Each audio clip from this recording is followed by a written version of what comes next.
بسم اللہ الرحمن الرحیم. اب جو کتاب جو ہے ہم بطور مطالعہ شروع کرنا چاہتے ہیں وہ ہے وحدت امت، جو لکھی ہے مفتی اعظم حضرت مولانا مفتی شفیع عثمانی صاحب نے رحمۃ اللہ علیہ نے. اور اس کے اندر جو اس کو پڑھنے کا جو بنیادی مقصد ہے وہ وہی ہے کہ جو ہم سرکل کے اندر جیسے تمام دینی جماعتوں کے اندر اشتراک عمل کی جو ضرورت ہے کہ تاکہ انقلابی کام جو ہے یا جو استعماری نظام ہم پر مسلط ہوتا جا رہا ہے اس کے خلاف جو جدوجہد کرنے کا جو جواز ہے اس کی دینی دلیل کے طور پر اس کو دیکھنے کی کوشش کریں گے کہ اس میں کیا کہا گیا ہے. تو پہلے میں کوشش کروں گا کہ اس کے پوائنٹس میں دیکھ لیں کہ سمرائز کر لیں کہ انہوں نے کیا کیا باتیں کہی ہیں. اس کے بعد جو کچھ سوالات ہوں گے وہ انشاءاللہ لیتے جائیں گے. اگر چاہیں تو آخر میں لے لیں، چاہیں جہاں پر بھی سوال ہو وہیں لے لیں گے. تو سب سے پہلے جو ہے وہ مفتی صاحب نے یہ بیسیکلی ان کی تقریر ہے، 2 تقریریں ہیں، اور جو پہلی تقریر ہے اس میں تقریباً سب باتیں، تو لہٰذا میں نے دوسری تقریر کو نہیں کیا، وہ پہلی ہی تقریر میں سب کچھ ہے، دوسری میرے لیے اس کی سمری ہے اور بس. تو ان کی جو پہلی تو مطلب آغاز تو انہوں نے وہیں سے کیا ہے کہ جس میں انہوں نے یہ بتایا ہے کہ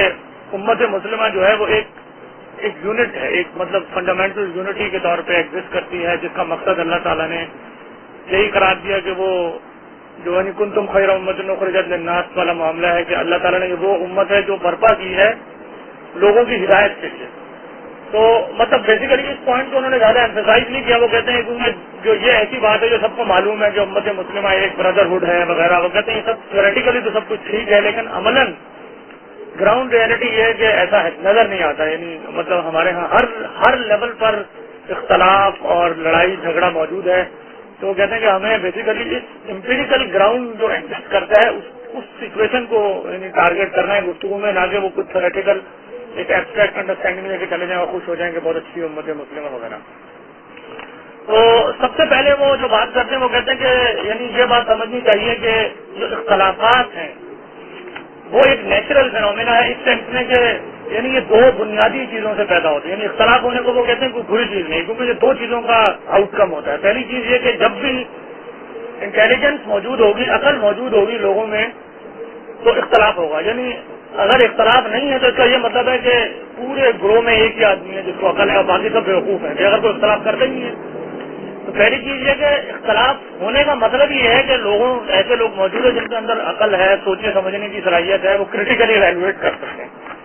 اور دوسری چیز یہ کہ اگر وہ کہتے ہیں اختلاف نہ ہونے کی ایک دوسری وجہ یہ ہو سکتی ہے کہ لوگ سمجھ تو رہے ہیں کہ غلط ہے لیکن پھر بھی بددیانتی کا مظاہرہ کرتے ہوئے خاموش رہتے ہیں.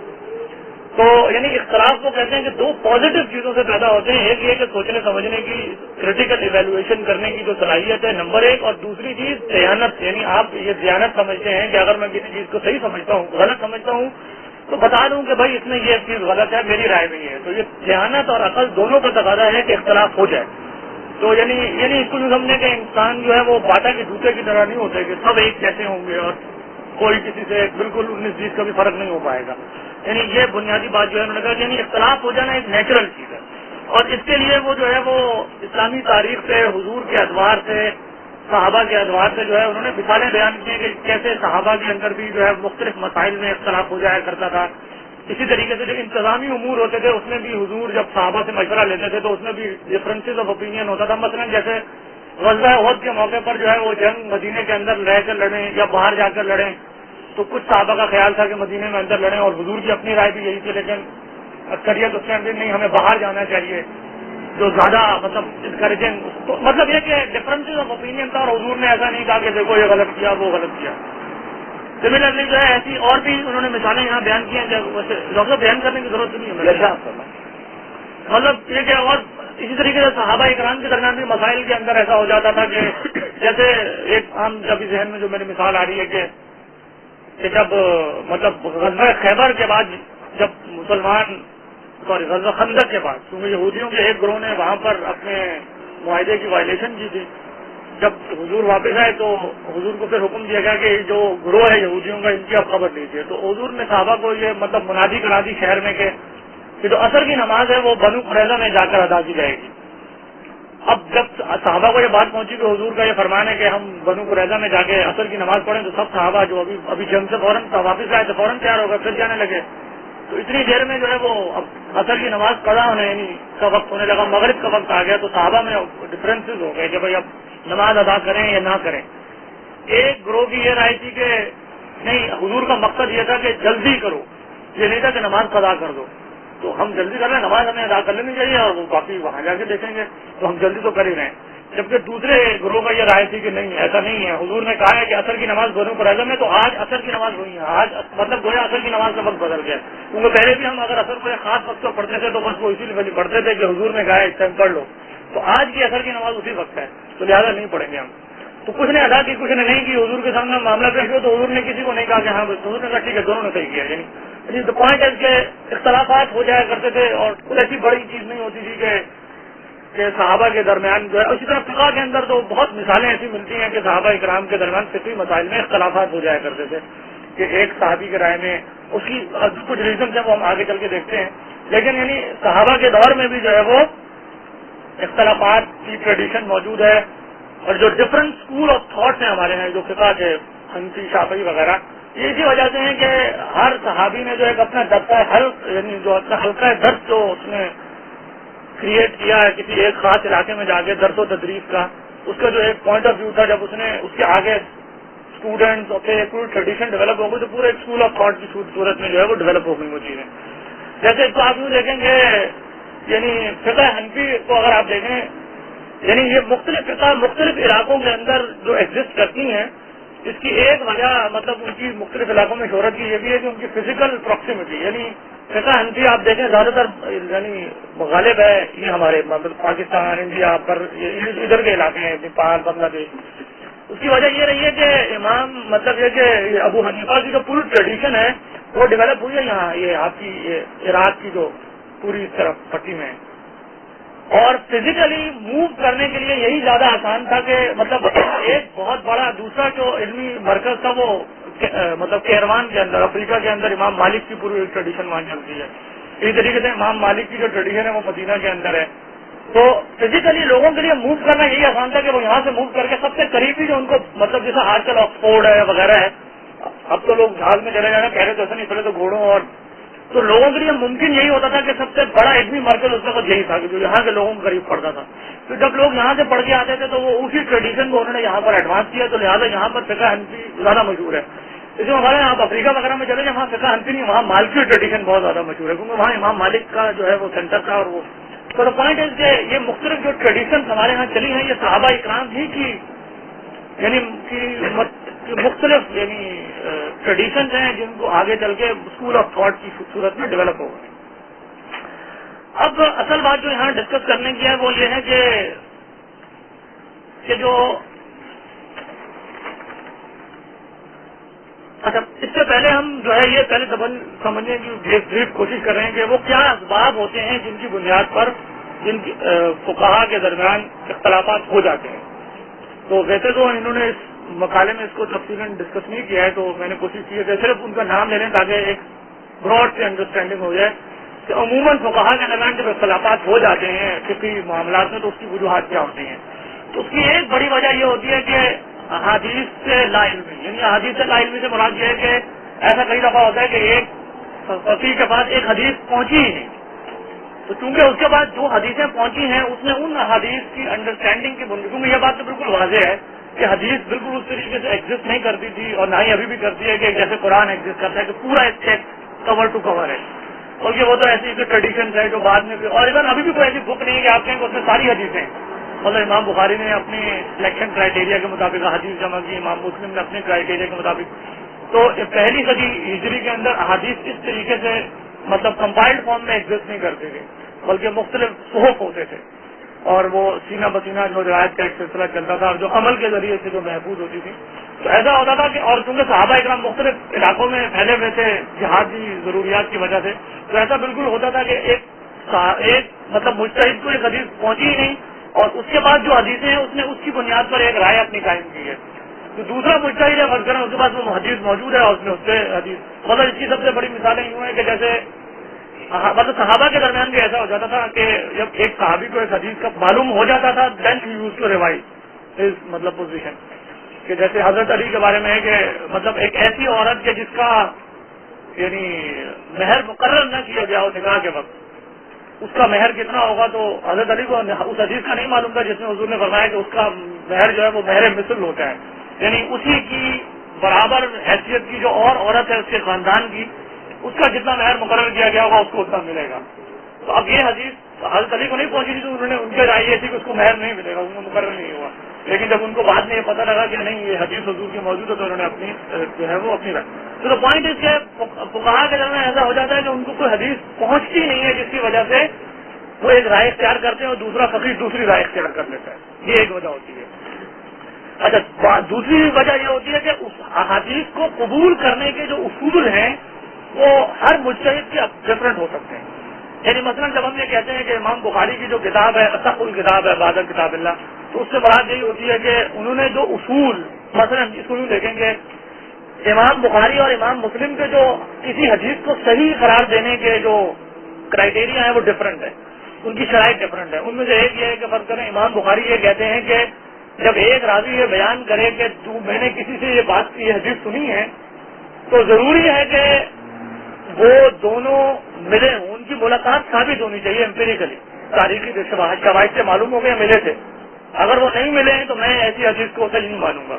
کیونکہ امام مسلم اس سے ریلیکسنگ مطلب کنڈیشن لگاتے ہیں. وہ کہتے ہیں کہ اگر یہ ثابت ہو جائے کہ دو لوگ جو یہ روایت بیان کر رہے ہیں، ایک آدمی کہہ رہا ہے کہ فرض کریں میں کہوں میں نے ڈاکٹر عبد الوہاب سوری سے سنی، تو یہ اگر ثابت ہو جائے کہ زاہد اور ڈاکٹر عبد الوہاب سوری ہم اثر تھے، ہم شہر تھے اور زاہد ایک شریف آدمی ہے، تو بس یہ بات مان لی جائے گی اس کی. صرف نہیں یہ اب ضروری نہیں ہے کہ اب یہ بھی شرط لگائی جائے کہ یہ بھی ثابت ہوگا یہ ملے نہیں ہے. تو ایسا ہو جاتا ہے کہ ایک مجتہد یا ایک محدث اس حدیث کو صحیح کے درجے پر سمجھتا ہے اپنی شرائط کی وجہ سے، دوسرا مجتہد کے نزدیک وہ صحیح حدیث نہیں ہے، وہ اس کے نزدیک ہو سکتا ہے ضعیف حدیث ہو. تو ہوتا یہ ہے کہ جب ایک حدیث ایک دونوں محدثین کو مل گئی یا دونوں مجتہدین کو مل گئی، لیکن فرض کریں امام مطلب ابو حنیفہ کا جو کرائٹیریا ہے کسی حدیث کو صحیح قرار دینے کا وہ زیادہ سخت ہے امام شافعی کے فرض کریں، تو امام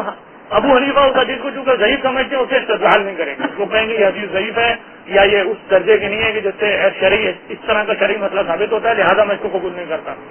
امام شافعی کے نزدیک کیونکہ وہ صحیح ہے تو لہٰذا اس حدیث کو وہ قبول بھی کر لیں گے، اس سے وہ استدلال بھی کریں گے اور اس سے شرعی مسئلہ بھی بیان کریں گے. تو اس اختلاف کی دوسری وجہ یہ بھی ٹیکنیکل دینی وجہ ہے، یعنی احادیث کو قبول کرنے کی کہ وہ کون سی حدیث صحیح ہے، کون سی حسن ہے، کون سی ضعیف ہے اور کس حدیث سے کس درجے کا حکم یعنی فرض واجب سنت ثابت کیا جا سکتا ہے،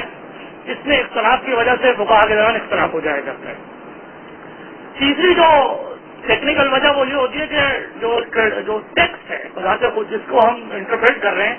اس کے اندر بذات خود یہ موقع موجود ہوتا ہے کہ اس کی ایک سے زیادہ انٹرپریٹیشن ممکن ہوتی ہیں اور وہ دونوں انٹرپریٹیشن میں یہ کہنا کہ ایک بالکل صحیح ہے اور دوسرا بالکل غلط ہے یہ بالکل ناممکن ہے. مثلا ایک مثال لے لیتے ہیں کہ جیسے قرآن کی ایک آیت ہے کہ انما جزاء الذین یحاربون اللہ ورسولہ ویسعون فی الارض فسادا ان یصلبوا، یعنی وہ لوگ جو بغاوت کرتے ہیں اسلامی ریاست کے خلاف اور دنگا فساد اور ڈاکے زنی کا جو کام کرتے ہیں ان کی سزا کیا ہے. تو قرآن میں 4 آتی ہیں. یصلبوا ایک تو یہ کہ یا تو انہیں سولی پر چڑھا دیا جائے، دوسری یہ ہے کہ انہیں قتل کر دیا جائے برے طریقے سے، تیسرا یہ ہے کہ ان کے ہاتھ پیر اپوزٹ سمت میں کاٹ دیا جائے اور چوتھا یہ ہے کہ ان کو شہر بدل کر دیا جائے یا جیل میں ایک انٹرپریٹیشن ہے کہ جیل وغیرہ میں ڈال. اب یہ 4 ہیں اور یہ جو 4 ہیں یہ قرآن میں او کے ساتھ آئی ہیں، یعنی جو ان چاروں کے درمیان جو ورڈ ہے او اور کا ورڈ ہے. اب اس کی تعبیر میں فقہا کے درمیان اختلاف ہے، یعنی امام ابو حنیفہ کے علاوہ باقی تینوں یہ کہتے ہیں کہ یہاں او جو ہے وہ آپشن کے لیے آیا ہے، یعنی آپشن سے مراد یہ ہے کہ ریاست کو یہ اختیار حاصل ہے کہ وہ چاروں میں سے جرم کی نوعیت کو دیکھتے ہوئے جو بھی کرنا چاہے کر لے. اب یہ بھی بالکل ممکن ہے اور ان معنوں میں آتا ہے، ایسی کوئی بڑی بات نہیں، اور آپشن کے لیے آتا ہے، انگریزی میں بھی آتا ہے اور اردو میں بھی آتا ہے، ہر زبان میں آتا ہے. لیکن امام ابو حنیفہ کی رائے یہ ہے کہ نہیں، یہاں پر یہ آپشن کے لیے نہیں، تخییر کے لیے نہیں، بلکہ یہ تفسیر کے لیے ہے. یعنی یہ وہ کہتے ہیں کہ 4 ڈفرنٹ جرموں کی 4 ڈفرنٹ سزائیں اور اس میں اختیار نہیں ہے. وہ 4 ڈفرنٹ وہ کہتے ہیں کہ جب ایک ڈاکو جب ڈاکہ مارتا ہے تو وہ 4 پاسبلٹیز ہوتی ہیں. ایک یہ ہے کہ وہ جان یعنی وہ ڈاکہ مارنے والا آیا ڈاکہ مارنے، نہ وہ مال لوٹ سکا اور نہ ہی کسی کو قتل کیا، بلکہ صرف ڈرا دھمکا کے موقع نہیں لگا اور چلا گیا. ایک یہ شکل ہو سکتی ہے کہ یعنی نہ جان کا نقصان ہوا نہ مال کا نقصان ہوا. دوسری یہ ہے کہ وہ مال لوٹ لیا، مارا نہیں، کسی کو قتل نہیں کیا. تیسری یہ کہ قتل کیا، مال نہیں لوٹا. اور چوتھی یہ کہ دونوں کیے، مارا بھی، قتل بھی کیا اور مال بھی لوٹ لیا. وہ کہتے ہیں چاروں کی علیحدہ سزائیں کہ اگر وہ صرف ڈرا دھمکا سکا، مار نہیں سکا، لوٹ نہیں سکا تو اس کو جیل شہر بدر کرو. اگر انہیں مال لوٹا ہے اور قتل نہیں کر سکا تو اس کے ہاتھ کاٹے جائیں گے اپوزٹ سیم سے. اگر اس نے قتل کیا، مال نہیں لوٹا ہے تو اس کو قتل کیا جائے گا. اور اگر اس نے دونوں کیے ہیں تو سولی لٹکایا جائے گا. یعنی سب سے سخت سزا ہے. تو دا پوائنٹ ہے کہ وہ کہتے ہیں کہ یہاں آؤٹ تفصیل کے لیے. اب یہ کہنا کہ ایک کی رائے بالکل ٹھیک ہے، دوسری کی غلط ہے، مطلب یہ کہ ایسا کچھ نہیں ہے. تو پوائنٹ ہے کہ ایسا بالکل ہوتا ہے کہ ٹیکسٹ کے اندر ایک سے زیادہ انٹرپریٹیشن کی گنجائش موجود ہوتی ہے. اور وہ مطلب آپ اس میں زیادہ صحیح کم صحیح کی بحث اٹھا سکتے ہیں، غلط اور صحیح کی بحث یعنی وہاں نہیں اٹھائی جا سکتی. تو ایسا اس کی بے شمار مثالیں ہوتی ہیں. چوتھی وجہ یہ ہوتی ہے کہ بہت سارے ایسے مسائل جو قرآن مجید میں ڈائریکٹلی بیان نہیں کیے ہوتے ہیں، بلکہ وہ ہمیں وہاں پر ایکسٹینڈ کرنا ہوتا ہے شرعی نصوص کو کسی دلیل کی بنیاد پر. تو اس ایکسٹینشن میں اختلاف ہو جاتا ہے. مثلا قرآن میں آئے کہ سارے کو وہ سارے کا تو چور اور چورنیوں کے ہاتھ کاٹو. اب چوری کی ایک خاص اسپیسیفک ڈیفینیشن ہے کہ ایک خاص قسم کے مال کو، یعنی خاص قسم سے مراد ہے کہ مال محفوظ ہے، اس کو اگر آپ نے ایک خاص مقدار میں سے زیادہ اگر چوری کر لیا ہے مالک کی اجازت کے بغیر اٹھا کے لے گئے تو. لیکن فرض کرنے آج بہت سی ایسی شکلیں آ گئی ہیں کہ جو اب چوری کی ڈیفینیشن، مثلا یہ پائریسی کا ہم پائریسی کر لیتے ہیں تو کیا یہ بھی چوری ہے؟ وہ آدمی بجلی چوری کر لیتا ہے، گیس چوری کر لیتا ہے کہ یہ بھی چوری ہے اور اس کے اوپر بھی یہی سزا ہوگی نہیں ہوگی. اب ہم قرآن میں یہ شکلیں ساری بیان نہیں ہوئی ہیں، بلکہ آپ ان کی جو انتباقی شکلیں ہوں گی اس میں فقہا آپ ایک کہہ سکتا ہے کہ ہاں یہ بھی اسی طرح کی چوری ہے، اس سے بھی ہاتھ کاٹ دو، کوئی ایسا نہیں، اس طرح کی نہیں ہے، وہ شرط پوری نہیں ہوئی وغیرہ. تو دا پوائنٹ ہے کہ جب ان چیزوں کو آپ عملی صورتوں پہ انتباق کرنے لگتے ہیں، یا جس طرح قرآن میں آئے کہ شراب جو ہے وہ حرام ہے، نشہ، اسی طرح حدیث میں آئے کہ نشہ آور چیزیں حرام ہیں، تو بہت سی اب ایسی نشہ آور چیزیں ہیں جن کے اوپر علماء کا اختلاف ہے. سگریٹ بھی کیا اسی طرح کی ہے یا نہیں ہے؟ تو کچھ علماء کی رائے ہاں سگریٹ بھی ایسے ہی ہے کیونکہ یہ بھی over the period of time صحت کو خراب کر کے، تو یہ بھی حرام ہے. بعض کہتے ہیں نہیں یہ حرام نہیں ہے، مکروہ ہے، اور بعض کہتے ہیں نہیں اس میں وہ چیز. تو دا پوائنٹ ہے کہ جب آپ انتباق کرنے لگتے ہیں، ایکسٹینڈ کرنے لگتے ہیں نصوص کو ان ریزالوڈ کیسز کے اوپر جو شرح میں یعنی بالکل جن کی شکلیں متعین نہیں کی حدیث میں یا قرآن میں، تو اس میں بھی اختلافات ہو جاتا ہے کہ اس چیز کے اندر وہ تمام کوالٹیز موجود ہیں جو گیون کیس کے اندر موجود تھی. اور پانچویں جو سب سے بڑی وجہ ہوتی ہے جو سب سے زیادہ ٹیکنیکل ہے، وہ ہے اصول فقہ کے اندر اختلافات. یعنی اصول فقہ سے مراد یہ ہے کہ یعنی اصول فقہ سے مراد وہ اصول ہیں جن کی بنیاد پر ہم ٹیکسٹ سے میننگ ڈرائیو کرتے ہیں. اور اصول فقہ کی ایک مثال آپ یہ لیں کہ جو عام ہوتا ہے، جو کامن ناؤن ہے، اس کی جو دلالت ہے وہ قطعی ہوتی ہے یا نہیں ہوتی. اب یہ بہت ٹیکنیکل ہے، تو میرے پاس چھوڑ دیتے ہیں، کافی ٹیکنیکل ہے. یعنی اس سے اختلاف ہے. امام ابو حنیفہ کے نزدیک جو حنفی ٹریڈیشن ہے وہ کہتے ہیں کہ عام کی دلالت جو ہے وہ بالکل قطعی ہوتی ہے، ڈیفینیٹ ہوتی ہے. یعنی اگر ایک لفظ کے لیے میں گلاس کا لفظ بول دوں اور کوئی اور لفظ نہ بولوں تو اس سے تمام گلاس بعد ہوں گے انٹل اور انلیس میں کوئی اس کے اندر ایگزمپشن خود کریٹ نہ کروں، سارے خود سے ایگزمپشن کریٹ نہ کریں. تو اگر ایک لفظ عام استعمال کر دیا گیا قرآن میں تو اس سے مراد اس کے تمام افراد ہوں گے ایٹ دا سیم ٹائم. اور یہ دلالت تمام یعنی اس کے افراد پر بالکل ڈیفینیٹ ہوگی. اس میں کوئی آپشن یعنی یہ نہیں ہوگا کہ ہم کہیں کہ نہیں پتہ نہیں یہ شامل ہے یا نہیں ہے. جبکہ امام شافعی کی دلیل دلیلیں کیا ہے، ہم کہتے ہیں پوائنٹ پوزیشن کیا ہے. امام شافعی کی پوزیشن یہ ہے کہ نہیں، عام کی دلالت اپنے افراد پر جو ہے وہ ضمنی ہوتی ہے، پروبیبلسٹک ہوتی ہے. یعنی ضروری نہیں ہے کہ جب ایک لفظ بول دیا جائے تو اس سے تمام لوگ اس میں شامل ہوتے ہیں، بلکہ اس کی میننگ جو ہے اپنے تمام افراد سے پروبیبلی ٹرو ہوتی ہے. اب اس سے مسئلہ کیا پیدا بظاہر لگتا ہے عام سی بات ہے، بہت سے بے شمار مسائل میں اسی ایک مسئلے سے اختلاف ہو جاتا ہے.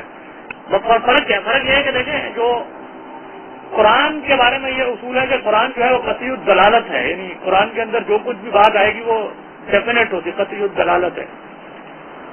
اور قطعی ثبوت بھی ہے کہ قطعی ثبوت سے مراد ہے کہ وہ اتنی زیادہ ٹریڈیشن سے ثابت ہے کہ اس کے اندر یہ پروبیبلی کا کوئی لفظ نہیں ہے، بلکہ وہ قرآن کی جو آیت ہے اس میں کچھ شک کا کافر ہو جاتا ہے.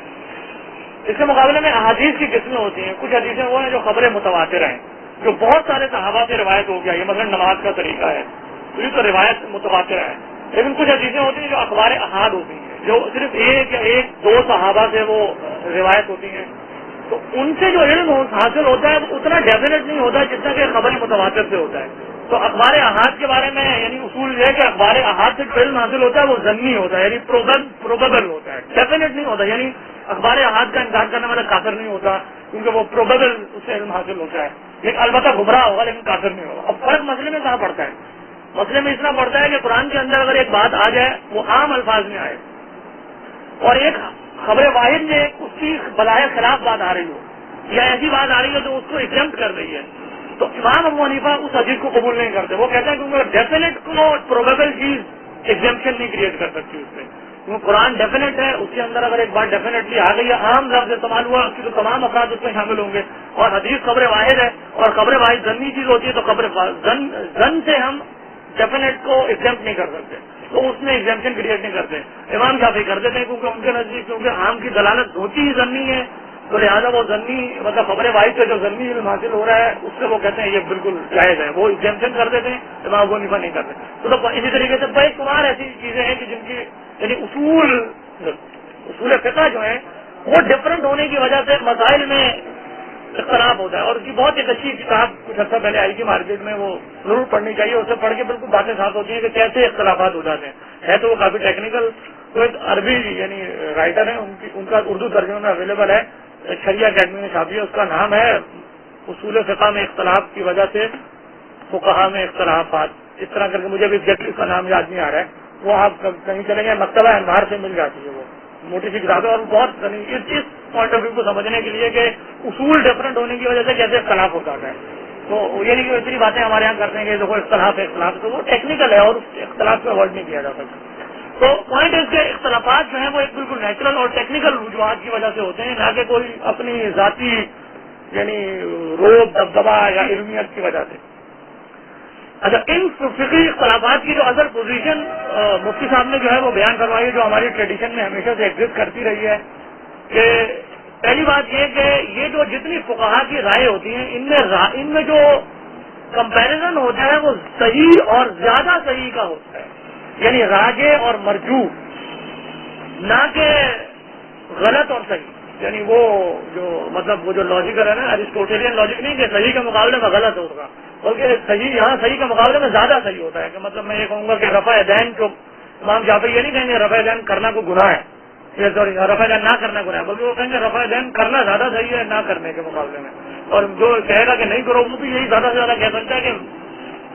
کہ نہ کرنا کرنے کے مقابلے میں صحیح ہے. یہ نہیں ہے کہ جو کرنے کا وہ گناہ گار ہوگا، فاسق ہوگا، جہنمی ہو جائے گا، ایسی کوئی ٹریڈیشن نہیں. یعنی یہاں پر جو پوزیشن ہے وہ راجح اور مرجوح کی ہوتی ہے، غلط صحیح کی نہیں ہے. اور چونکہ راجح اور مرجوح کی ہوتی ہے لہذا امپورٹنٹلی وہ جو اسی سے نکلتی ہوئی ہے کہ کوئی قول غلط نہیں ہوتا. یعنی وہی بات ہے کہ کیونکہ راجح اور مرجوح ہوتا ہے لہذا کوئی بھی قول منکر نہیں ہوتا. یعنی ایسا نہیں ہے کہ امام شافعی جو بات کہہ رہے ہیں وہ غلط منکر ہے شریعت کے روح سے، اور جو امام ابو حنیفہ بات کہہ رہے ہیں وہ معروف ہے. تو چونکہ ان میں اصل پوزیشن ان کی یہی ہوتی ہے کہ وہ زیادہ صحیح کم صحیح کی ہوتی ہے، تو لہذا وہ پوری ٹریڈیشن تو انہوں نے بتایا ہے کہ مختلف علماء کے یعنی اقتباسات دے کر انہوں نے یہی بتایا کہ یہ ان کی پوزیشن اتنی ہوتی ہے اور ان میں غلو کرنا کہ نہیں میں ٹھیک ہوں اور دوسرے سارے غلط ہیں، گمراہ ہو گئے، وہ کہتے ہیں یہ ٹریڈیشن ٹھیک نہیں ہے. اور انہی کی وجہ سے جو ہے اختلافات ہو جاتے ہیں، جیسے کہ وہ آگے چل کے ان کے بتائیں گے. تو یعنی یہاں پر اصول کیا ہونا چاہیے؟ یہاں پر وہ کہتے ہیں اصول یہی ہونا چاہیے کہ جس بات کو میں مبنی علی خطا سمجھتا ہوں کہ میری جو مخالف کی جو رائے ہے وہ ٹھیک نہیں ہے، میری رائے زیادہ صحیح ہے، تو اس میں یہ کہ ذرا میں دلائل کے ساتھ اور ذرا نصیحت کے انداز میں اس سے گفتگو کر لوں کہ بھائی یہ میری رائے ہے، یہ آپ کی رائے ہے، اور اس سے زیادہ نہیں ہونا چاہیے. خیر خواہی اور نصیحت کے انداز میں. لیکن یہ کوئی ایسی چیز نہیں ہے کہ جس کی بنیاد پر ہم جو ہے وہ دڑے بازیاں بنا لیں اور گروہ بندیاں کر لیں کہ نہیں یہ میں حنفی ہوں ہو گیا ہوں. اور حقیقت یہ کہ ہماری تاریخ میں کبھی ایسا رہا بھی نہیں ہے. یعنی بالکل عام ہوتا تھا کہ جیسے آج ہمارے یہاں یونیورسٹیوں میں ہوتا ہے کہ جیسے فرض ہے لمس کا ایک اپنا ایک مطلب یہ کہ ماڈل ہے بزنس ایجوکیشن کا، سی بی ایم کا کچھ اور ہوگا، کچھ نہ کچھ فرق ہوتا ہے. لیکن عام ہوتا ہے کہ سی بی ایم کا اسٹوڈنٹ پاس آؤٹ ہو کے لمس چلا جاتا ہے، لمس کا پھر مطلب ہارورڈ چلا جاتا ہے. تو بالکل ہماری ٹریڈیشن میں ایسا ہی ہوتا تھا کہ شاستری جو علماء ہے وہ حنفی سب سے حدیث میں بیٹھتے تھے، مطلب ایک اگر وہاں بڑے کوئی صفی موجود ہے تو ان سے جا کے درس لیتے تھے. تو یہ کوئی ایسی چیز نہیں تھی کہ جس کی جیسے اب اور ابھی بھی ایسا نہیں ہے. شافعی حنفی کی بنیاد پر کبھی بھی ہمارے ہاں کوئی ایسی ٹریڈیشن مجھے نہیں پتا، میری تاریخ کا میں زیادہ مطالعہ نہیں ہے میرا،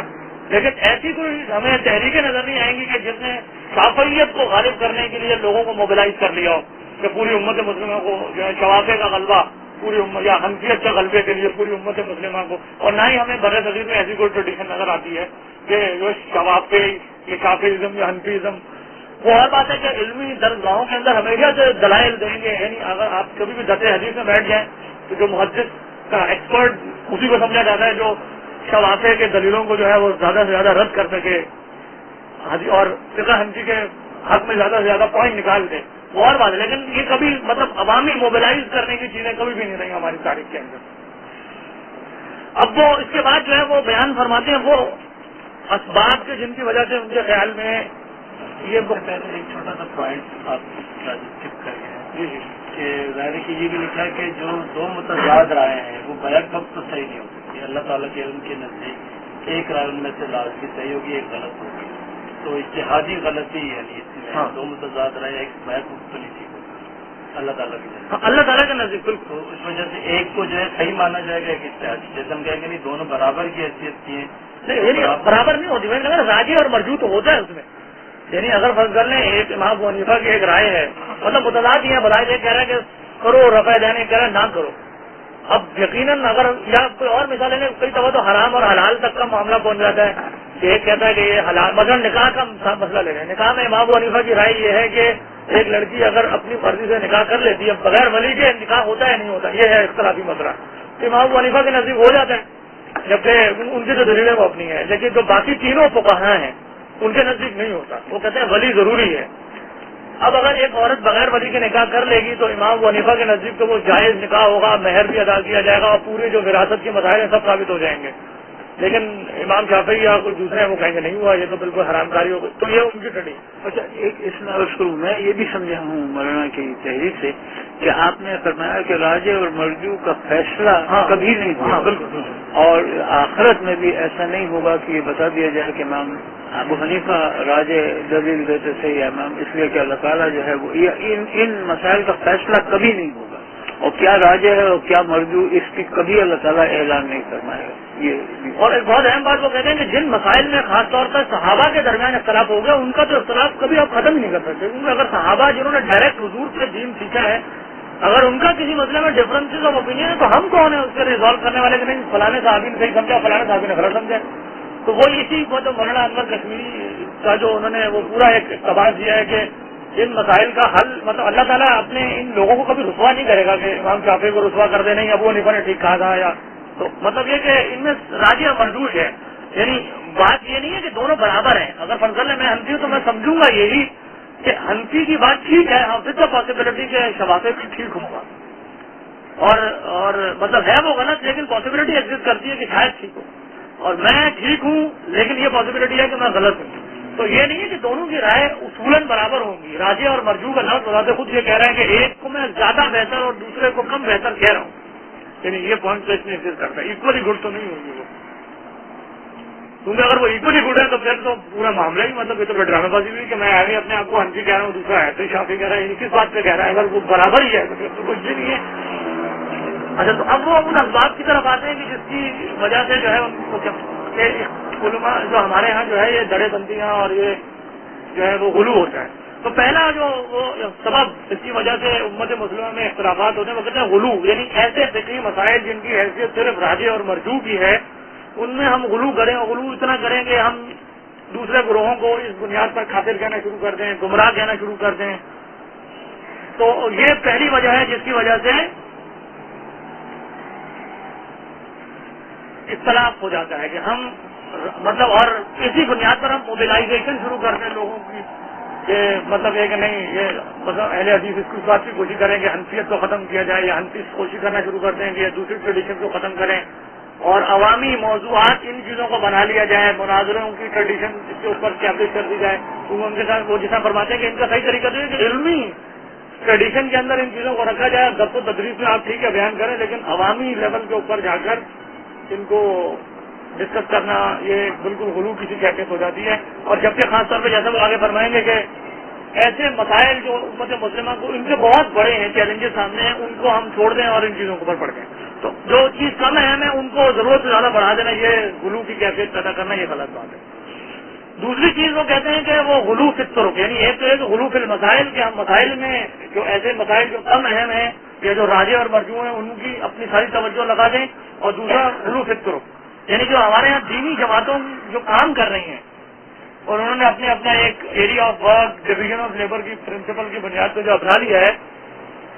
وہ اپنے اس طریقے کو باقی تمام دینی کاموں کا سبسٹیٹیوٹ کہنا شروع کر دیں کہ بھائی جب فرض کر لیں جماعت نامی کہے کہ نہیں سارا کام ہم کرتے ہیں، تبلیغی جماعت کہے کہ سارا دین ہم مطلب کر رہے ہیں، یا علماء کہیں کہ سارا جو بس مدرسے قائم کر دو، تو اس چیز کو بہت نیگیٹولی، یہ وہی بات ہے جو ہم مورل ہم بھی کرتے ہیں، اور الحمدللہ جو ہے اس کی یہاں پر ری انفورسمنٹ ہے یعنی ایک اسلامی ٹریڈیشن کے ایک بڑے عالم سے کہ یہ تو مختلف کام ہیں، یہ اپوزٹ کام نہیں ہے، یہ ڈفرینٹ کام ہے، اور یہ سب کام ضروری ہیں، اور جب تک یہ سب کام نہیں ہوں گے اس وقت جو ہے وہ اسلام کا جو اوور آل اور اجتماعی کام ہے وہ کبھی بھی کام نہیں پورا ہو سکے گا۔ اور یہاں پر انہوں نے اس کی بھی زور دی ہے کہ ہمیں ضرورت ہے کہ ہم ان کو ریلیٹ کریں، ان تمام کاموں کو ریلیٹ کریں، کیونکہ جب تک وہ مطلب ریلیٹ نہیں ہوگا اس وقت تک پورا کام جو ہے وہ پورا کام کبھی بھی نہیں ہو سکے گا۔ اچھا، دوسری بات جو اس کے اندر جو اہم ہے وہ کہتے ہیں کہ دیکھیں، ایک تو وہ مقاصد ہیں جن کے حصول کے لیے مختلف دینی جماعتیں کام کرتی ہیں، اور ایک ان کا وہ طریقہ کار ہے، پروسیس ہے، ایک ان کی ایک خاص سب بندی ہے، ایک کا طریقہ ہے جس کے ذریعے وہ کام کرتے ہیں۔ تو وہ کہتے ہیں کہ کسی نظام عمل کو آپ اس طور پہ پیش کریں کہ جو وہ طریقہ نہیں اختیار کرتا، یعنی وہ غلو فی الطرق کہاں سے پیدا ہوتا ہے؟ وہ کہتے ہیں یہیں سے پیدا ہوتا ہے کہ جب میں اپنے کام کرنے کے خاص طریقے کو دین کا حصہ سمجھنے بیٹھوں، کہ میں کہوں گا دیکھو بھائی یہ تبلیغ کرنے کا جو میں نے ایک طریقہ اختیار کیا ہے کہ میں جاؤں گا دروازے بجاؤں گا اور لوگوں کو کہوں گا مسجد آؤ، بس یہی ہے، اور باقی یہ تم ووٹ مانگتے ہو یا یہ کرتے ہو یہ سب ایسے ہی ہے، ان کی کوئی اہمیت نہیں ہے۔ تو وہ کہتے ہیں کہ یہ تو آپ نے ایک اسپیسیفک ہسٹوریسٹی کے اندر بیٹھ کر مواقع کو دیکھتے ہوئے ایک طریقہ اختیار کیا ہے، یہ طریقہ کوئی دین کا کوئی منسوخ نہیں ہے۔ تو ان طریقوں کو جب آپ دین سمجھنے لگتے ہیں تو پھر کیا ہوتا ہے، پھر آپ دوسری جماعتوں کو جو وہ طریقہ اختیار نہیں کرتی یا جو وہ کام نہیں کر رہی ہوتی، پھر آپ ان کو جو ہے وہ کسی نہ کسی درجے میں گمراہ سمجھنا شروع کر دیتے ہیں، اور اختلاف پیدا ہوتا ہے، اور یہ وہ اختلاف ہوتا ہے جس کو دین نے اختلاف کے امت سے یعنی کہا ہے کہ دین میں جو ہے وہ رکھنے پیدا نہ کرو، یہ وہ ٹریڈیشن ہے، یہ وہ بات ہے کہ جب آپ جو ہے وہ اس طرح کریں۔ اور بہت اہم بات اس میں یہ بھی انہوں نے کہی ہے کہ کسی بھی جو جماعت کا کام جو ہے وہ اہم دوسرے سے بڑھ کر نہیں ہے، یعنی ایسا نہیں ہے کہ اگر جو مدارس جو قائم کر رہے ہیں وہ کوئی زیادہ اہم کام کر رہے ہیں ان لوگوں سے کہ جو تبلیغ کا کام کرتے ہیں، بلکہ یہ مختلف کام ہے اور سب کی اپنی اپنی جگہ پر ایک اہمیت ہے۔ اچھا، یہ دو وجہ ہو گئی، ایک تو غلو فی المسائل اور دوسرا غلو فی الطرق، اور تیسرا اہم وجہ جس کی وجہ سے وہ فرماتے ہیں کہ ہمارے ہاں اختلافات ہو جاتے ہیں جو بڑھ جاتے ہیں، وہ ہے کہ ہم جو پیغمبرانہ طریقہ ہے دعوت کا اس کو ہم نظر انداز کرتے ہیں۔ یعنی پیغمبرانہ دعوت کا طریقہ یہ ہے کہ وہ یعنی جو انبیاء جب دعوت دیتے ہیں تو بالکل ہمدردی اور ناصحانہ طریقے سے اپنے مخاطب کو جو ہے وہ مخاطب کرتے ہیں کہ اس کے اندر جو ہے وہ حق کو قبول کرنے کی صلاحیت پیدا ہو، اور اگر وہ بد اخلاقی کا مظاہرہ بھی کرتا ہے تو اس کے جواب میں بد اخلاقی نہیں کرتے بلکہ اچھا رویہ اختیار کرتے ہیں، یعنی برائی کو اچھائی کے ساتھ وائپ آؤٹ کرتے ہیں۔ جبکہ وہ کہتے ہیں ہمارے ہاں جو ہے وہ ہمارا ایک صحافیانہ طریقہ اختیار کر لیا گیا کہ جملے کسنا، مذاق بنانا، تفسیر، اور اسی طریقے سے جو ہے وہ طنز کسی کے اوپر کرنا۔ وہ کہتے ہیں یہ جو طریقہ ہے ہمارے یہاں کہتے ہیں بہت بڑی بیماری ہے، اور اس کی وجہ سے کیا ہے کہ مطلب حق کو قبول کرنے کی جو صلاحیت ہے وہ نہیں پیدا ہوتی بلکہ ضد اور ہٹ درمی پیدا ہوتی ہے کہ آپ جب کسی کا مذاق اڑا دیتے ہیں اپنی بات کے اندر، تو وہ کہتے ہیں کہ اس کو جو ہے ضروری ہے کہ ہم ختم کریں، اور ہمیں ضروری ہے کہ ہم انبیاء کا جو طریقہ ہے کہ وہ موعظۃ الحسنہ یعنی اچھی طریقے سے نصیحت کرنا، اچھے طریقے سے اپنے آرگیومنٹ کو پریزنٹ کرنا، اس کو اختیار کریں تاکہ یہ جو اس طرح کا اختلاف ہیں وہ ختم ہو، یعنی ہمدردی ضروری ہے اپنے مخاطب کے لیے۔ اور اس کے بعد جو ہے وہ مولانا نے بتایا کہ جو اتحاد جو ہو سکتا ہے وہ اس کے گراؤنڈ کیا ہو سکتے ہیں، وہ کن گراؤنڈ پر اختلافات ختم کر کے ایک کامن گراؤنڈ تلاش کیا جا سکتا ہے۔ تو پہلی چیز تو یہ ہے کہ وہ یعنی مشترکہ دشمن کو پہچاننا ضروری ہے، یعنی ہمیں یہ ضروری ہے کہ ہم جانیں کہ ہمارا مقابلہ اصل میں کس سے ہے۔ تو جب تک ہم یہ نہیں پہچانیں گے مقابلہ کس سے، ہم آپس میں مطلب یہ کہ وہ لڑتے رہیں گے اور چھوٹی چھوٹی باتوں کو۔ تو وہ کہتے ہیں جب ہم یہ پہچان لیں گے کہ ہمارا ایک جو بڑا دشمن جو ہے وہ جو پوری ہمارے معاشروں کو تباہ کر رہا ہے، ہماری ریاستوں کو تباہ کر رہا ہے، ہمارے مطلب علمی نظام کو تباہ کر رہا ہے، جب تک ہم وہ آئیڈینٹیفائی نہیں کریں گے اور اس کو اپریشیٹ نہیں کریں گے آئیڈینٹیفائی کر کے، تو پہلی چیز یہ ہے کہ مشترکہ دشمن پہچان لیں۔ جب وہ مشترکہ دشمن پہچانیں گے تو یہ جو باقی مسائل ہیں یہ کم اہم ہو جائیں گے، یعنی اس کے لیے وہ کہتے ہیں کہ ضروری یہ کرنے کے کام جو ہے وہ ہم آگے کرتے ہیں۔ تو پہلا وہ گراؤنڈ جس کی بنیاد پر اتحاد ہو سکتا ہے وہ تو مشترکہ دشمن کو پہچاننا. اچھا دوسری بات جو ہے وہ یا جس کی بنیاد پر یعنی اتحاد ہو سکتا ہے وہ اشتراک عمل کے اصول کو اپنائیں, یعنی وہ وہی اوپر والی بات کے یہ مانا جائے کہ یہ ڈویژن آف لیبر جو ہے وہ ایگزسٹ کرتی ہے ان دا سینس کے تمام جماعتیں اپنا اپنا کام کریں گی اور ہمیں اس کام کو کو ریلیٹ کرنا ہے. اور جب تک یہ ذہنیت پیدا نہیں ہوگی کہ یہ تمام دین کے کام ہے اور ان کو کو ریلیٹ کرنے کی ضرورت ہے, اس وقت تک کوئی اتحاد نہیں ہو سکتا. تو یہ دو بنیادیں ہیں کہ پہلے کامن دشمن کو پہچانو اور دوسری بات اشتراک عمل کے لیے ڈویژن آف لیبر کے پرنسپل کو مانا جائے. اس کے بعد جو ہے امیڈیٹلی کرنے کے جو کام ہے وہ حضرت صاحب نے بیان فرمایا کہ پہلی تو وہ کہتے ہیں کہ پہلی ضرورت اس بات کی ہے کہ ہم اپنی زیادہ سے زیادہ صلاحیتیں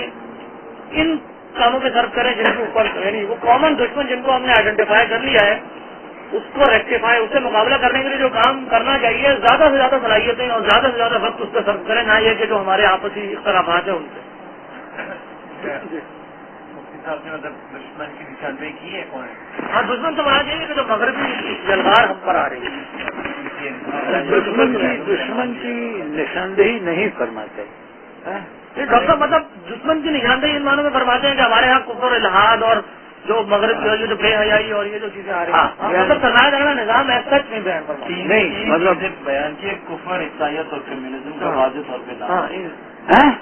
تین چیزوں کا واضح طور پہ نام لیا کفر عیسائیت اور کمیونزم کا. ڈاکٹر صاحب یہ تقریر ہے یہ بہت پہلے تین نام آ گئے ہوں گے. بات مطلب ان کا یہ کامن نظام کامن دشمن وہی ہے جو نظام اسلامی کو نہیں رائج نہیں ہونے دینا چاہتا بلکہ نظام کفریہ کو وہ جی. دوسرا کرنے کا کام یہ ہے کہ جو کہتے ہیں کہ ہمارے آپسی نظریات کے یا جو اتحاد کے جو مسائل ہیں وہ ان کا جو دائرہ کار ہے وہ زیادہ سے زیادہ ہمارا چاہتا ہے حل جو مطلب ہلکا درس یا تصنیف تک ہونا چاہیے. عوامی تشہیر اور مناظرہ بازی اور ٹی وی پہ بیٹھ کے جتنا آج کل یہ بھی نیا کام شروع ہوا کہ جو اختلافی مسائل ہیں ان کو ٹی وی مطلب طلاق دینے کے 3 طلاقیں ہوتی ہیں نہیں ہوتی وہ ٹی وی پہ علماء نے بحثیں کرنا شروع کر دی ہیں اس سے ہاں ہوتی ہے نہیں ہوتی. تو بھائی ان مسئلوں کا مطلب یہی ایگزیکٹلی وہی چیز ہے جس کو وہ کہتے ہیں منع فرماتے ہیں کہ عوام کے اندر مت لے کے جاؤ ان چیزوں کو, عوامی موضوعات نہیں. وہ عوام تو بیسیکلی وہ دلیل نہیں سمجھ سکتے کہ وہ ایویلویٹ کروں اور وہ دلیلیں سمجھ کے کریں تو پھر مقلد کیا ہے وہ سب مجھ سے ہی ہوگا. تو بھائی وہ تو مقلد ہے وہ دلیل نہیں سمجھ سکتا وہ. پھر جو ہے وہ تیسری چیز جو ہے وہ کرنے کی کوشش یہ کرنی چاہیے کہ جو معاشرتی برائیاں ہمارے یہاں پھیل رہی ہیں ان کی ہمدردانہ اصلاح کرنے کی ہمیں کوشش جو ہے وہ کرنی چاہیے. اور اگر کہیں جو الحاد اور جو کفریہ نظریات جو ہمارے معاشرے میں پھیل رہے ہیں ان پر جو ہے وہ اگر نقد کرنے کی ضرورت ہو تو ہمیں مجادلہ بالحسنہ یعنی جو قرآن کی اصطلاح ہے یعنی مناظرے بازی نہیں جو ہے بلکہ اچھے طریقے سے آرگومنٹیشن کرنی چاہیے. اپنی بات پہنچا دیں, اگر نہیں کرتا تو پھر وہ جملے کٹنے والا انداز جو ہے وہ نہیں اپنانا چاہیے. تو یہ جو ہے وہ ان کی پوری مطلب مضمون کا خلاصہ ہے جو میں سمجھ رہا ہوں. تو کچھ سوالات وغیرہ. اچھا پہلے تو میں یہی عرض کروں گا کہ ظاہر بھائی کے اپنے ذہن میں جو سوالات اس پیمفلیٹ کو پڑھ کے پیدا ہوئے ہیں ان پہ گفتگو کر لیں, اس کے بعد پھر اور دیکھیں. سب سے اہم جو سوال جو میرے خیال میں اس میں ہے وہ یہ ہے کہ مفتی صاحب نے جو بحث کی ہے سارے مضمون میں کہ ہمارے یہاں کے یعنی جن مسائل کو ہمارے ہاں یعنی زیادہ غلو جن میں کر لیا گیا ہے وہ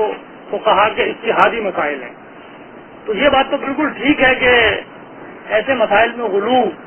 کی نہ تو ٹریڈیشن ہماری تاریخ میں ملتی ہے اور نہ ہی قرآن و سنت سے یہ ثابت ہے کہ ایسے کو غلو کیا جائے. یہ بات تو بالکل ٹھیک ہے اور ان کی بنیاد پر کسی قسم کی دڑا بندی اختیار کرنا یہ بھی غلط بات ہے. یعنی اگر آپ مطلب دڑا بندی کی بنیاد فقہی بنیاد مطلب مسائل کو بناتے ہیں تو غلط ہے, ٹریڈیشنلی بھی غلط ہے, ٹیکسٹ سے بھی غلط ہے. لیکن ڈاکٹر مسئلہ یہ ہے کہ انہوں نے جو ہمارے ہاں کلامی مسائل میں جو مطلب گروہ بندیاں ایگزسٹ کرتی ہیں تو وہ تو ان کی تقریر سے انڈورس نہیں ہوتی. یعنی وہاں ان کا مطلب اس کو میں یوں دیکھتا ہوں کہ یعنی ہمارا وقت اپنی تاریخ میں بھی دیکھیں تو علم الکلام کے مسائل میں جہاں بھی مطلب اہل سنت والجماعت کے علماء نے یہ محسوس کیا ہے کہ کوئی گروہ اس سے باہر نکل رہا ہے تو اس کے اوپر بڑی سخت نقد کیا ہے, اس سے مطلب اس تنقید بھی ہے, اس سے قطع تعلق کا ایک معاملہ بھی ہے, گمراہی بھی ایک یعنی فتوے بھی ایگزسٹ کرتے ہیں مثلا جیسا معتزلہ ہے یا کوئی بھی آپ لینا مطلب جو قدریہ جبریہ یعنی ان کو کبھی بھی ہماری ٹریڈیشن میں کلام کے مسائل میں وہ درجہ نہیں راجع اور مرجوع کا درجہ والا یعنی بلکہ منکر ہی کا کی حیثیت سے ہمارے ہاں پوری اور ایک سچی علماء کے اندر پائی جاتی ہے. تو اب اگر ہم اپنے اس میں آ جائیں کانٹیکس میں اسی ٹریڈیشن کو سامنے، تو یہ جو دیوبندی اور بریلوی کا ڈاکٹر مسئلہ ہے، یہ ان کے درمیان تو فقہی مسائل کا تھوڑی اختلاف ہے، یہ تو بالکل سیم ہے، سب ایک ہی فقہ کی کتابیں پڑھا رہے ہیں. لیکن مسئلہ ڈاکٹر ان کے درمیان کلامی مسائل میں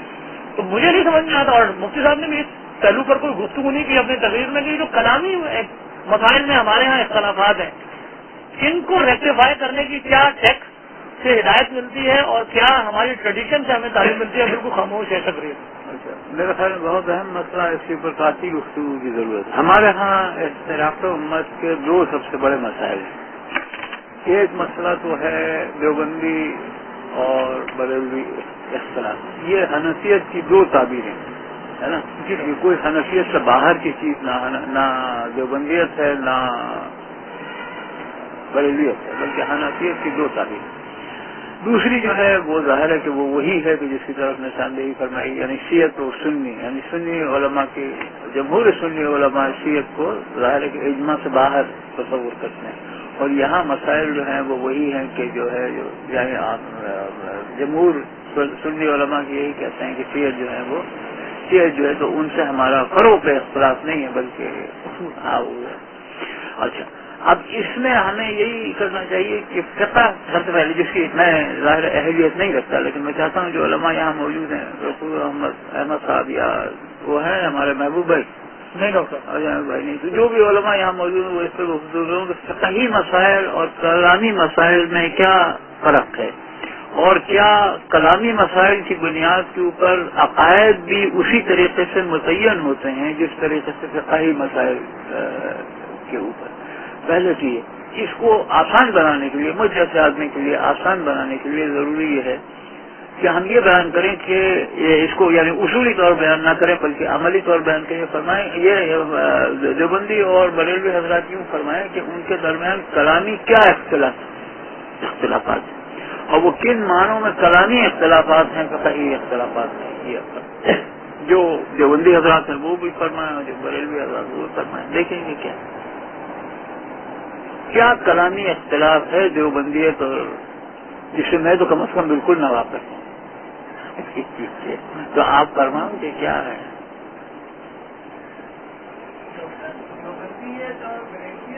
ہاں زور سے میں یہ کہہ رہا ہوں کہ دیوبندیت بریلویت میں کوئی ایسا کلامی اختلاف تو موجود نہیں ہے.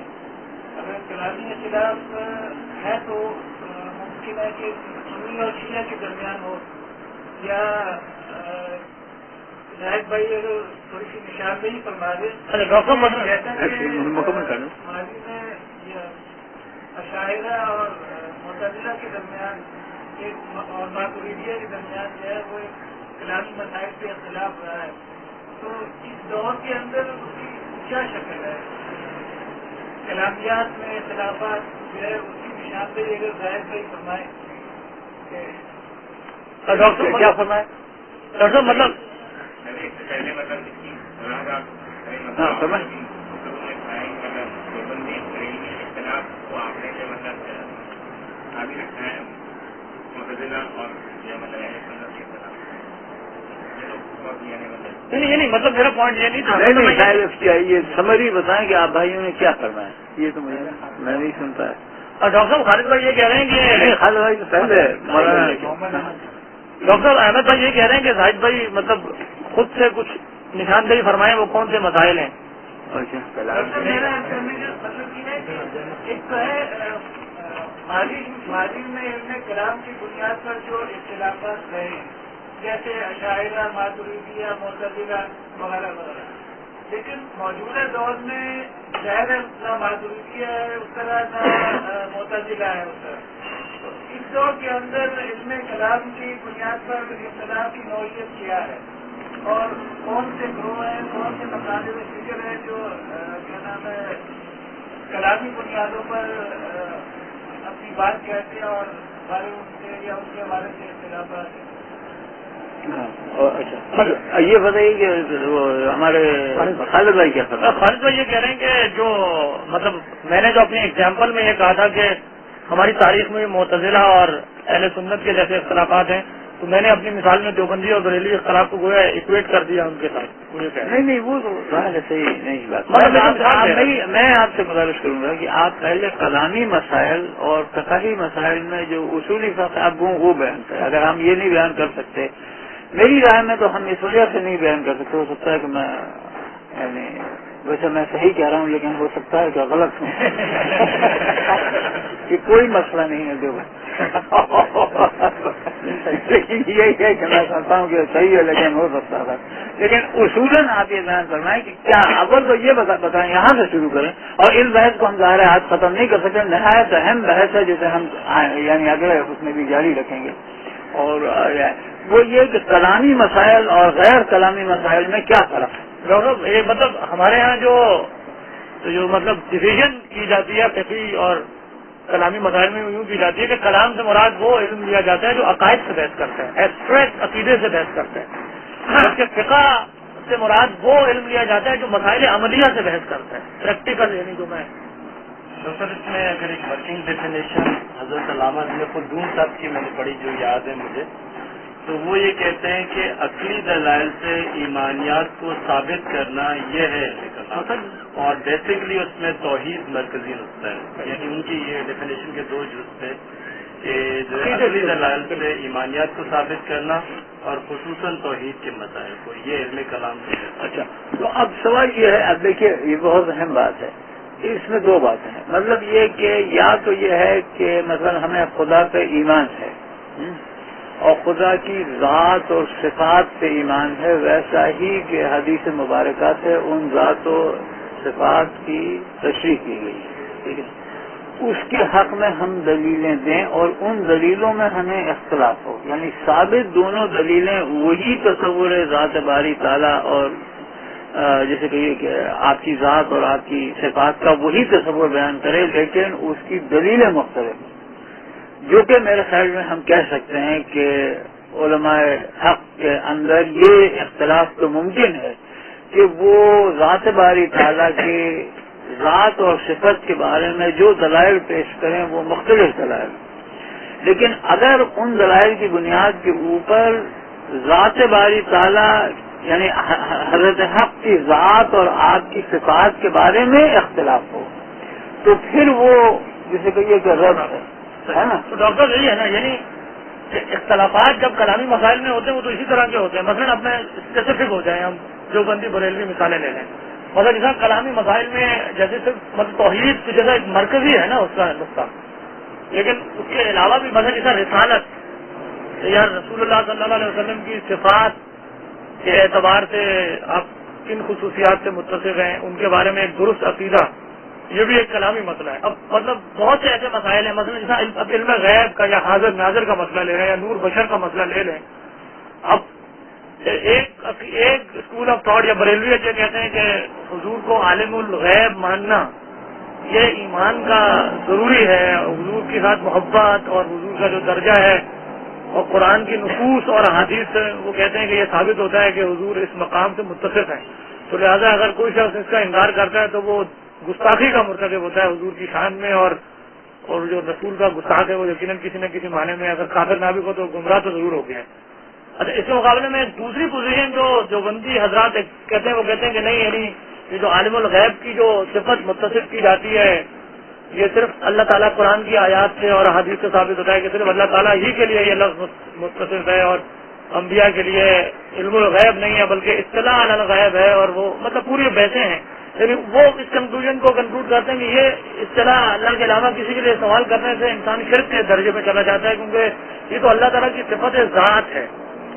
تو لہذا اب یہ بالکل اب ہم یہ نہیں کہہ سکتے کہ یہ کوئی راجی اور مرجوع ہے بلکہ ایک دوسرے کو گستاخ کہہ رہا ہے, دوسرا اس کو مشرک کہہ رہا ہے. تو اب میں اس کو کیسے ریکنسائل کر لوں؟ اس کو ایسے ریکنسائل کیا جاتا ہے, اس کو ایسے ریکنسائل کیا جاتا ہے کہ بریلوی کی جو پوزیشن ہے وہ تو یہ ہے کہ یعنی واضح طور پہ وہ کہتے ہیں کہ اللہ تعالیٰ کی ذات میں جو علم الغیب ہے وہ ذاتی ہے اور نبی کریم صلی اللہ علیہ وسلم کو جو ہے وہ عطا کیا گیا. تو ذاتی اور عطائی کا فرق جو ہے اس کو ریکنسائل کرتا ہے. تین فرق ہیں, ایک تو یہ کہ ذاتی اور عطائی کا فرق ہے, کہ نبی اکرم صلی اللہ علیہ وسلم کا جو علم ہے وہ اللہ تعالیٰ کا ادا کرتا ہے، جبکہ اللہ تعالیٰ کے پاس جو علم ہے وہ ذاتی ہے. دوسرا فرق ہوتا ہے حادث اور قدیم کا. اللہ تعالیٰ کا جو علم ہے وہ ہمیشہ سے ہے، وہ قدیم ہے، جبکہ نبی اکرم صلی اللہ علیہ وسلم یا کسی بھی غیر اللہ کا جو علم ہے وہ حادث ہے، وہ بعد میں آیا ہے. اور تیسرا ہے کہ اللہ تعالیٰ کا جو علم اور اللہ تعالیٰ کی جو صفات ہے وہ لامحدود ہے. کوئی بھی غیر اللہ اس کی جو صفات ہے وہ محدود ہے. تو یہ اصل میں تین جو ہے یاد ہو سکتی ہیں. ڈاکٹر صاحب اس میں یہاں پہلے انہیں فرما دیا، پھر آپ کو آپ ہی صاحب مجلس ہیں، آپ کو سب فرما دیا. ہاں فرما زور سے. گزارش یہ ہے کہ وحدت حکومت کے حوالے سے یا جو آپس کے جو اختلافات ہیں اس حوالے سے معروف طور پہ تین کتابیں ہمارے پاس موجود ہیں. ایک تو حضرت حافظ اللہ مہاجر مکی رحمۃ اللہ علیہ، اور دوسری مفتی شفیع صاحب رحمۃ اللہ علیہ کی، اور تیسری ہے حضرت لدھیانوی کی اختلافی امت اور صراط مستقیم. میرا خیال ہے کہ ظاہر بھائی اگر ان تینوں کتابوں کا ایک مطلب خلاصہ بنائے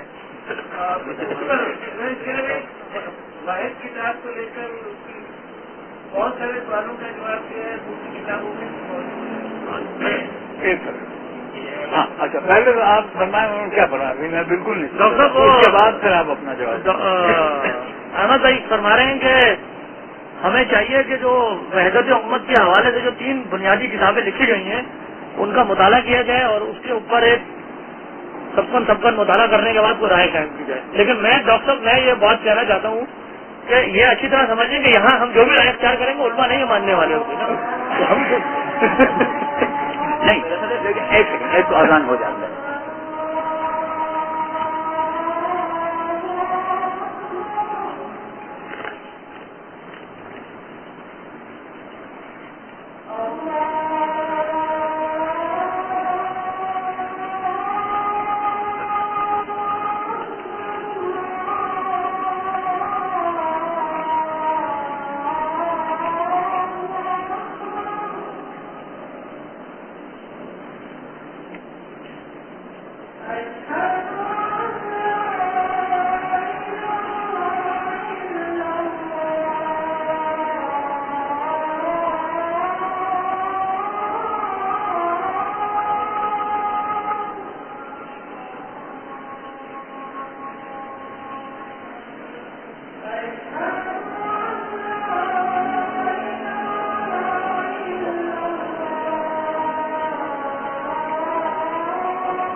اچھا اب ہمارے پاس وقت نہیں رہا، اس لیے میں ایک اختتامی بات کرنے کے بعد اس کے بعد اسے کرتا ہوں۔ آج تو ہم نہیں مزید جا سکتے۔ پہلی چیز یہ کہ آپ یاد رکھیں کہ یہ جو موضوع ہم نے آپ چڑھا ہے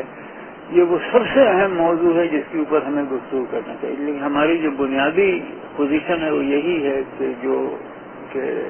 اتفاق امت سب سے زیادہ ضروری ہے، اور ایک دوسرے کی سامنے یعنی